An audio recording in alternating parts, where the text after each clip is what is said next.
muko ko muri kwataje ugiye he? Niko uwaje byemo birakure icyo nzi cy'umunsi nagacika. Yampaye nka rero abantu bubu barahindutse. Ntabwo y'umugabo igihe ahereye ubu rero isigira hacikuye umunsi umva ninjye nayo uyu munsi ndayica.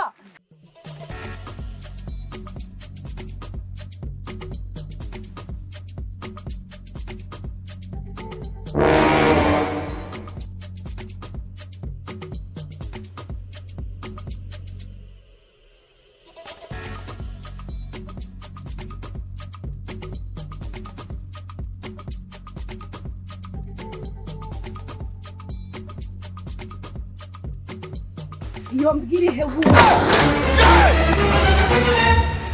Eko se wamukorera igihe nakwiyamiye ngo nukanzire mu rugo ntago buri kumva ko bwatinze nakubwiriye ase nkaho ubwije ukuri mubugubije gukora iki hano uyu munsi kugeza aka kanya tugiye kujya kwa noteri batwandike tujya kubana imiryango irabizi inshuti zirabizi uburiki ngiye mata aho kugira ngo mbane nawe nagenda nkashaka ihene akaba ariyo ndongora nkashyira mu rugo nima muyimana uvuze ngo uravugisha ukuri kuva ubu nakubwiye tugiye kugenda ikote ebyiri nibyo waburaga ikote ese ibi ni ibicubundi ibi ni iby'ubufite nakubwiye urambara ikote tugende umva gizwa kuba ambara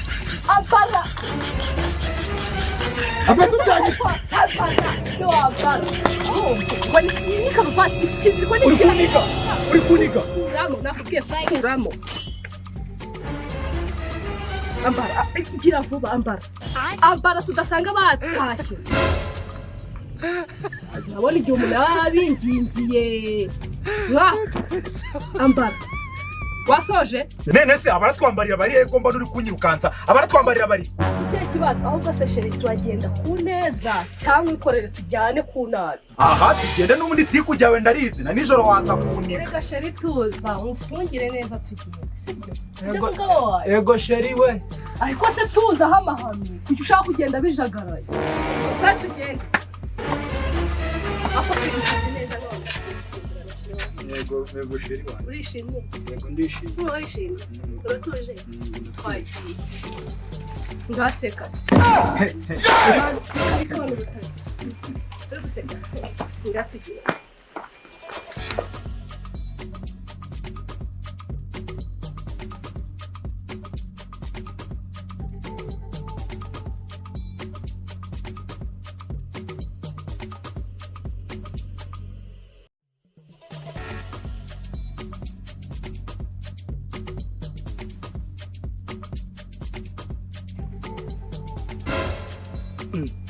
Utase ufite imyaka 17 aka kanya ugiye gusezera ngo ndi muto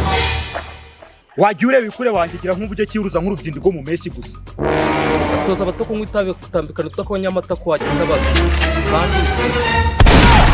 siba n'ikizo cyo muri zimba kubundi nzi byo wanjye wagira